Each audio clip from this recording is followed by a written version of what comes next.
Texas Republican Congressman Blake Farenthold is with me right now. Good to have you here, Congressman. So why the change Top of the heart? afternoon, Trish.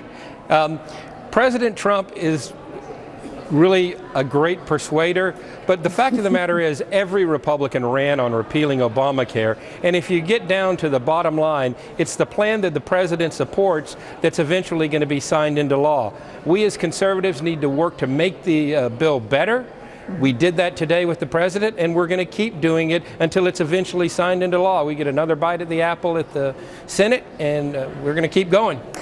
What were the tweaks and changes that you were able to accomplish that made you feel like this is the one you want to support?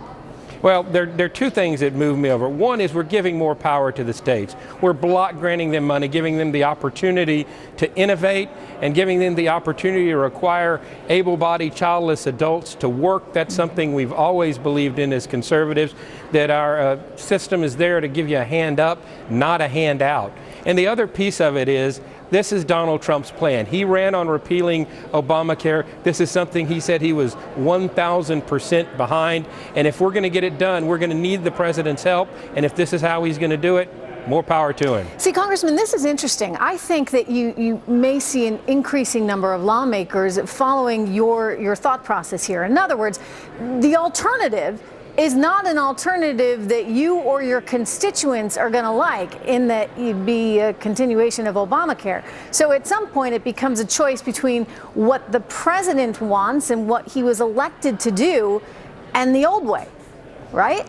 When I ran in 2010, it was because I wanted to get rid of Obamacare, and I've been fighting for it every day I've been in Congress. We now have a president who's going to make it happen, and I agree with you 100%. It's his backing and his pushing that's going to push it along the line. Obamacare is going to implode on itself, but if it does that and we don't catch it soon, there are going to be more people suffering. We want an orderly transition back to a market-based system where you can get insurance through work, you can get insurance through the private market for yourself, and that's cost-effective, that you can afford, and with deductibles you can afford. So you came around, others have come around, but not everybody's come around. Where do you see Representative Jordan on this and some other folks? Are they eventually going to get there?